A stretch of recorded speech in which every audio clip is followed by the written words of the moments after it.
मेरा नाम मेहरुलनिसा है। मेरी उम्र 24 साल है।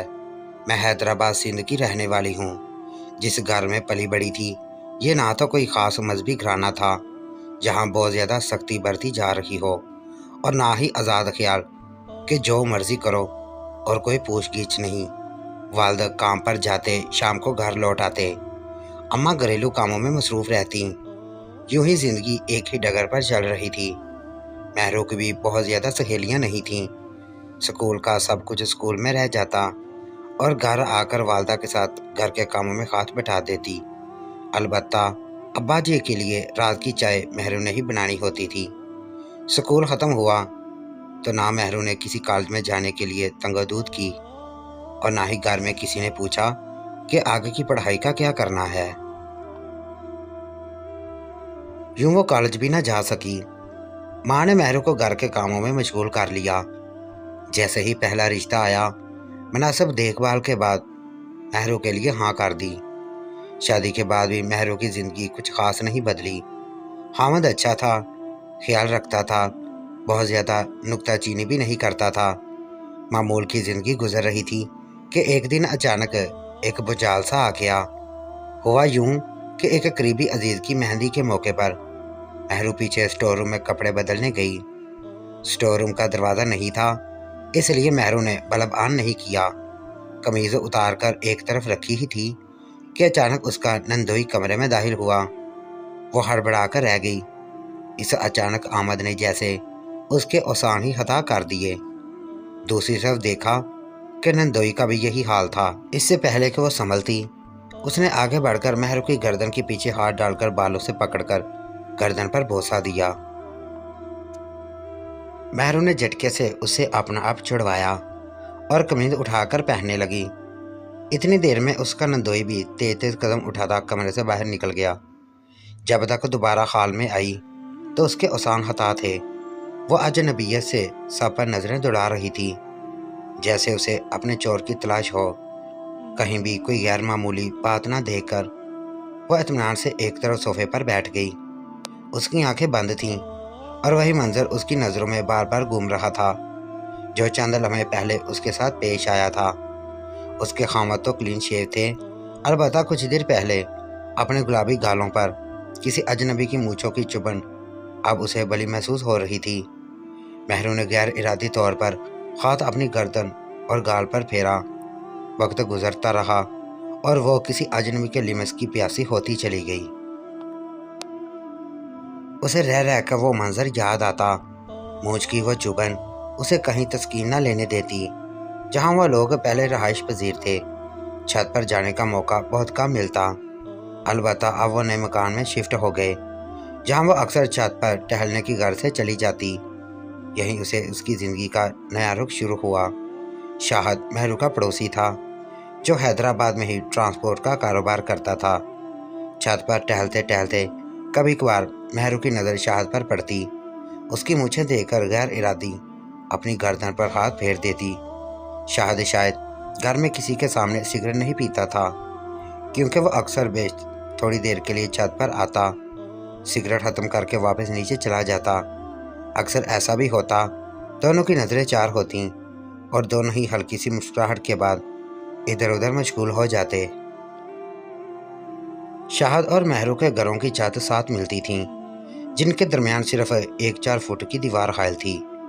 एक दिन जब शाहद ने महरू की तरफ देखा तो शाहद ने भी देखने के बाद अपनी नज़रें महरू पर गाड़ दीं। वो काफ़ी वक्त एक दूसरे को देखते रहे, फिर दोनों ही मुस्कुरा दिए। महरू तो अचानक नीचे बैठ गई, अलबत्ता शायद उसके बिल्कुल करीब दीवार की दूसरी तरफ आ गया। पड़ोसी होने के नाते ना तो वो पहले ही एक दूसरे के जानते थे। शाहद ने महरू को काफ़ी आवाज़ें दी, लेकिन वो अपनी जगह से ना उठ सकी। इससे अगले दिन शाहद उसके करीब आ गया और पूछने लगा, कल मैंने तुम्हें इतनी आवाज़ें दी थीं, मुझे जवाब क्यों नहीं दिया? महरू शर्मा कर रह गई। कुछ नहीं, ऐसी तो कोई बात नहीं, वो शर्माते शर्माते बोली। यहाँ से उनकी ये दूरियां नज़दीकियों में बदल गईं। ये एक मर्तबा चांद रात थी जब शाहद ने उसे छत की एक साइड में आने का इशारा किया और कहा, मैं तुम्हें प्यार करना चाहता हूँ, इसके बदले में तुम्हें 10,000 रुपये भी दूंगा। महरू को पहले तो कुछ समझ न आई, फिर गुस्सा भी आया, लेकिन कुछ सोचकर उसने हामी भर ली और कहा ठीक है। साइड में असल वो अपने लिए एक सूट खरीदना चाहती थी।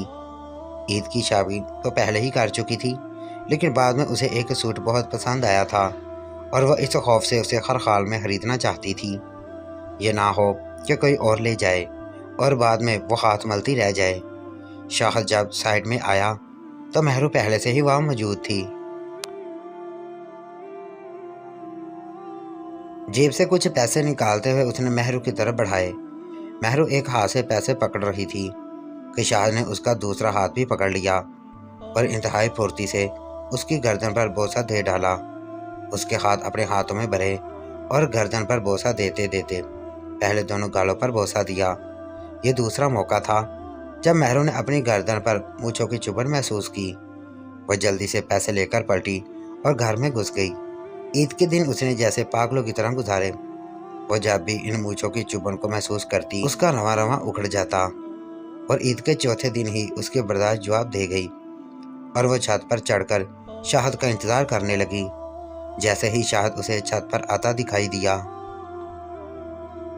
वो दीवार के साथ लगकर उसकी तरफ देखने लगी और इशारे से उसे साइड पर बने कमरे की तरफ बुलाने लगी। आप यहाँ आए। हमारी छत पर उसने हल्के से आवाज़ दी और खुद नीचे चली गई। जब वापस आई तो उसके हाथ में पैक शुदा एक नया सूट था, जबकि शाहद उनकी छत पर बने छोटे से कमरे की दहलीज पर खड़ा था। यह सूट मैं लाई थी आपकी तरफ से अपने लिए, उसने शाहद को सूट दिखाते हुए मुस्कुराकर कहा। हाँ बहुत प्यारा है, लेकिन पहना तो तुमने ही है ना अभी पहनकर दिखाऊं? वो ये कहकर उसके जिस्म को छूती हुई छोटे कमरे में घुसी और शाहद भी साथ ही अंदर चला गया। वो हंसती हुई बोली, नहीं ना, आप तो बाहर जाएं। नहीं नहीं, मैं आंखें बंद करता हूँ, तुम यही पहन लो। वो फिर हंसी, पक्का आंखें खोलोगे तो नहीं? शाहद ने आंखें बंद करते हुए कहा। महरू ने जल्दी से कमीज उतारी और उस नए सूट की पैकिंग खोलने लगी। शाहद, मैंने कमीज उतारी हुई है, आंखें नहीं खोलना। इससे पहले महरू कमीज को अपनी आस्तीनों पर चढ़ाती, शाहद ने आंखें खोल दी। महरू जो उसकी तरफ देख रही थी, खुद को छुपाने की नाकाम कोशिश करते हुए कहने लगी, आपने क्यों देख लिया मुझे? मैं तुम्हें देखे बिना नहीं रह सकता। मैं तुम्हें महसूस करना चाहता हूँ, मैं तुम्हारे अंदर समाना चाहता हूँ, मैं तुम्हें प्यार करना चाहता हूँ। शाहद ने उसे बाजू से पकड़कर अपनी तरफ खींचते हुए कहा, उसे अपने सीने के साथ लगाया और अपना मुंह महरू की गर्दन पर टिका दिया। महरू को गर्दन पर मुझे जैसे ही चुभी, महरू में होश होने लगी। शाहद का एक हाथ महरू की कमर पर था और दूसरा हाथ उसके बालों में डाला। गर्दन पर प्यार करते करते उसकी छाती पर अपनी जुबान फेरने लगा। शाहद की मूंछ महरू के तन बदन में आग को भड़का रखी थी। इसी चुभन की तो वो प्यासी थी। शाहद की कमीज का ऊपर बटन खुला हुआ था, जिससे उसकी छाती के कुछ बाल नजर आ रहे थे। महरू ने इस खुले बटन से शाहद की छाती पर हाथ फेरा। शाहद ने जल्दी से बाकी बटन खोलकर कमीज उतार फेंकी। शाहद ने महरू को भरपूर जफ्फी मारी। महरू और शाहद एक दूसरे के गले चिमटकर खूब चूमने लगे। इसके बाद भी शाहद और महरुनिसा बहुत बार एक दूसरे के साथ कर चुके थे। महरू की उसके खामद से एक बेटी और शाहद की मोहब्बत की निशानी एक बेटा है। दोनों मौका देकर अभी भी मिलते हैं। महरू अपनी ज़िंदगी में बहुत खुश है।